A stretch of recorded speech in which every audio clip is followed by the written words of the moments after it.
Primeiramente, boa noite. Sejam bem-vindos a este Hospital de Almas, como bem diz a nossa querida irmã, Dona Sueli. Conforme já dito pela colega, nós vamos falar hoje sobre esse capítulo 7, Bem-aventurados os pobres de espírito, que é o capítulo que vem sendo tratado durante toda essa semana, seguindo uma rotina semanal de capítulos sobre o livro O Evangelho segundo o Espiritismo. Primeira questão: o que nós entendemos ao ler essa frase? Bem-aventurados os pobres de espírito. O que são os pobres de espírito? Este é o primeiro subtítulo desse capítulo, é o que nós vamos comentar em seguida. O segundo subtítulo, que nós vamos comentar também de uma forma rápida, em virtude do tempo, é aquele que se eleva será rebaixado. O terceiro, mistérios ocultos aos doutos e aos prudentes. E dentro das instruções dos espíritos, dentro deste mesmo capítulo, nós falaremos dos subtítulos: o orgulho, a humildade e a missão do homem inteligente na Terra. Então, em Mateus, capítulo 5, versículo 3, está esta frase do nosso Divino Mestre Jesus: Bem-aventurados os pobres de espírito, pois que deles é o reino dos céus. É uma frase simples, curta, bem sintética, mas que nos traz várias elucubrações e pensamentos para interpretá-la de forma correta. Nós poderíamos falar de outra forma. Bem-aventurados seriam os afortunados, os pobres de espírito, ou felizes, os pobres de espírito. Os bem-aventurados seriam, então, um sinônimo para afortunado ou feliz. Mas, espera aí um pouquinho. Será que Jesus, então, nos disse que os ignorantes e os burros serão recompensados pela sua falta de inteligência e de conhecimento? Será que foi isso que ele quis nos ensinar? Aliás, aqui um parênteses, para que todos saibam, se é que já não sabem. No planeta Terra, todos os seres humanos são de inteligência igual.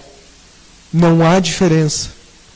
A única questão é que, às vezes, dependendo da encarnação de uma pessoa, ela mesmo pede uma limitação para acessar tudo que ela sabe, por ter usado mal no passado a sua inteligência. E às vezes também é colocado dentro de uma família que não tem a condição financeira de prover um ensino de forma adequada. Mas tudo isso é proposta encarnatória. Mas não quer dizer que existam burros, né? A gente só está usando o termo aí porque é algo do nosso vocabulário vulgar, né, dizer isso. Mas então, será que Jesus ele quis dizer isso? Quem é ignorante, burro, não, é que vai ser recompensado? Não parece muito justo, muito correto. E outra conclusão equivocada que podemos ter: que somente se formos passivos a tudo que nos acontece é que seremos bem-aventurados, alcançaremos a felicidade.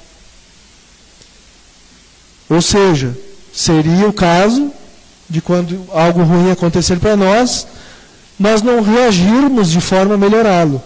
Quando eu falo reagirmos de forma a melhorá-lo, não é se rebelar contra a situação, blasfemar contra Deus, porque algo de ruim está acontecendo comigo. Não é isso que quer dizer. É nós sermos ativos e procurarmos sempre nos melhorar. Mas não foi nenhuma conclusão dessas que nós deveríamos ter. Não é nenhuma dessas duas. A conclusão é outra. Há muito mais sabedoria nas palavras do Divino Mestre Jesus. Nós poderíamos dizer de outra forma o que ele quis nos ensinar. Bem-aventurados os pobres de espírito, pois deles é o reino dos céus. Nós poderíamos dizer de outra forma: felizes os humildes, porque deles é o reino dos céus. Aí sim, A questão é que no nosso mundo, na nossa sociedade, tu chamar uma pessoa de pobre de espírito é até um xingamento, né? Vai falando, mas aquele lá é bem pobre de espírito. A gente usa como xingamento. Mas não foi essa conotação de Jesus. O pobre de espírito era humilde, sendo que a humildade é o antônimo, é o contrário do orgulho, que sabemos ser a raiz de todos os males. A gente aprende aqui em todas as palestras, na escola mediúnica, que tudo vem daí. A vaidade, a ganância, a raiva, são todos frutos do orgulho. Algumas de forma mais óbvia, outras nem tanto, como a raiva. Mas se pararmos para pensar, por que a gente fica com raiva? Porque alguém fez o que nós não queríamos que fizesse, porque não nos obedecem, porque pensam diferente de mim, então eu tenho raiva. E por que isso? Porque eu tenho orgulho. Só eu sou o dono da verdade. E ai de quem me contrarie. Então, nós temos que nos reportar à época e a esse ensinamento belíssimo de Jesus, que nos ensinava a ser humildes. E ele não só ensinou. Ele, apesar de ser um espírito crístico, angélico, do último grau de evolução, ele se fez humilde. Ele se deixou prender, ele se deixou torturar. Ele foi humilde em todos os momentos da sua vida, sendo que até engenheiro sideral ele é. Porque ele que construiu o nosso planeta junto com mais 2 outros espíritos, conforme nos conta André Luiz. Ele é tão magnânimo que nós não conseguimos nem compreender na sua totalidade a grandeza de Jesus. Mas ele é o nosso norte, é o que nós procuramos um dia ser. E no final, depois de toda a tortura, de todas as ofensas, os açoites, as cuspidas que ele levou, o último brado dele, qual foi? Pai, perdoa-os. Eles não sabem o que fazem. E nós não sabemos até hoje. Estamos procurando o caminho até ele, mas que necessita uma reforma íntima profunda dentro de nós. Porque a vitória, a verdadeira vitória, não é vencer os outros, é vencer a nós mesmos. Isto é que é difícil. É bem complicado. E o reino, ele ensinou que o reino dos céus é dos simples. Ou seja, aqueles que trazem simplicidade no coração e humildade no espírito. Não aqueles soberbos que entram de queixo erguido nos locais, olham com desdém para o mendigo que está do lado. Essa pessoa nem sabe quantas vezes ela foi mendigo, foi assassino, foi prostituta, porque todos nós fomos tudo isso. Aliás, a nossa versão atual é a melhor versão de todas as encarnações. Não precisa procurar no passado que não vai encontrar nada melhor. Nós somos a melhor versão nesse momento. O que, quando olhamos para dentro de nós, é até assustador. Aquele que se eleva será rebaixado. Está dentro de uma outra passagem. Então, vocês estão enxergando? É no computador que está ruim. O que nós levamos para o mundo espiritual? Nós levamos ou as nossas virtudes ou os nossos vícios. Porque quando a gente desencarna, a gente não muda o que é. A gente continua sendo o que foi durante a vida. Como levou a vida. E é assim que nós vamos para o mundo espiritual. Com virtudes ou com vícios. E orgulho, né? Então, tudo que nos liga ao plano físico, ao nosso plano material, que são riqueza, diplomas, glória, nobreza do nome, tudo que a gente valoriza e luta dia após dia, desde que adquire consciência, nada disso nós levamos para o outro lado. E a gente vai adquirindo tudo isso aqui ao passar da vida, e nós acreditamos que nós merecemos isso. Eu batalhei, eu lutei, eu mereço. Então eu posso pisar nos outros, porque agora eu estou acima. Só que quando a gente desencarna, nada disso vai conosco. Só vai, virtudes ou os vícios e o orgulho. E aí a pessoa, quando desencarna e valorizava só isso aqui na sua vida, ela chega no mundo espiritual como um náufrago, sem mesmo as próprias roupas.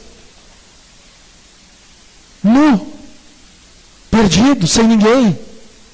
E aí aquelas pessoas que ele julgava que estavam abaixo dele na hierarquia social, financeira, intelectual, estão resplandecentes de luz sobre ele.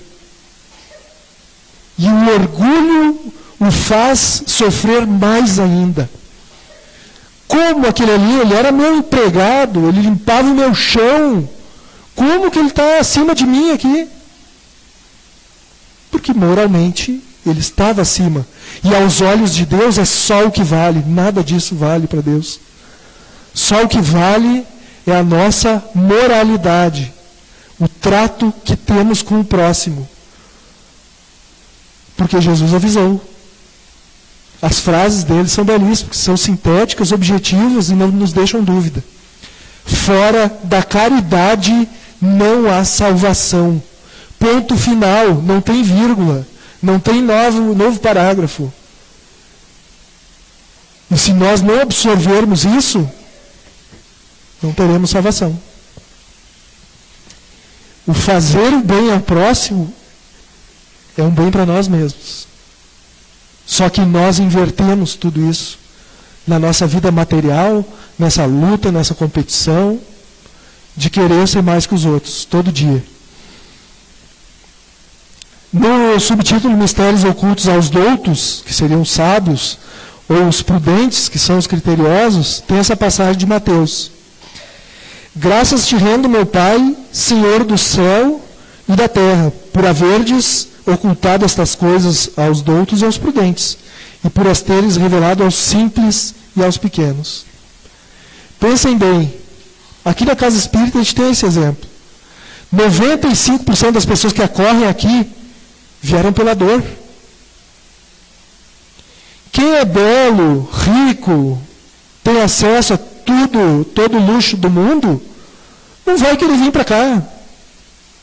Já está com o copo cheio. Eu tenho tudo, não preciso de ninguém, nem de mais nada.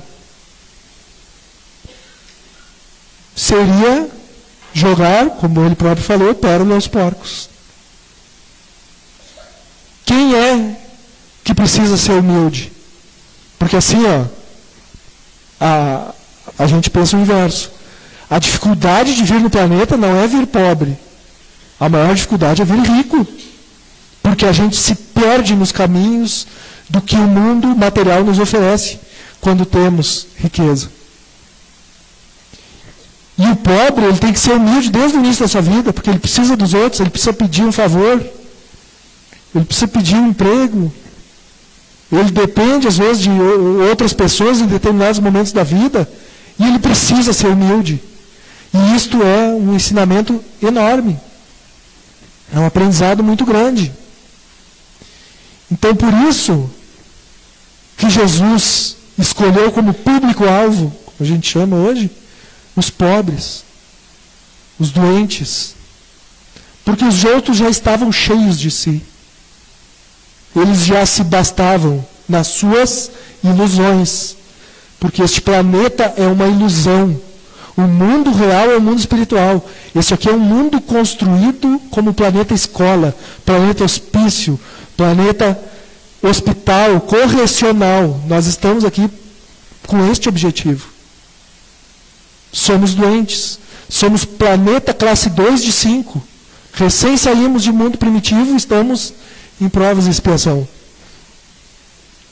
Quanto ao orgulho e humildade, óbvio, é que eu apertei uma vez demais aqui. O orgulho nos afasta de Deus. E a humildade vai nos aproximando cada vez mais. Porque Jesus já nos ensinou que este é o caminho. E ele era o caminho e a luz, como ele bem explicou. Quanto ao último subtítulo, que é a missão do homem inteligente na Terra, o que nos ensina esse subtítulo? Que a pessoa, mesmo sendo uma sumidade de inteligência, ela não deve se orgulhar disso, se envaidecer disso. Porque isto não é o importante para Deus. A inteligência, ela é uma mera ferramenta para desenvolver o intelecto a fim de evoluir moralmente. É só para isso que a inteligência serve. Veja bem, é uma ferramenta para desenvolver o intelecto a fim de evoluir moralmente. E se usarmos ela mal, nós mesmos vamos pedir para vir com limitações em uma vida posterior, porque teremos várias ainda, porque temos muito ainda a depurar. Então, irmãos, eu agradeço a atenção que vocês tiveram durante essa palestra, que não é só para vocês, obviamente é para nós também, aqui da Casa Espírita. Eu acho que eu tenho 2 minutinhos ainda. Tem, Márcio? Tem 2?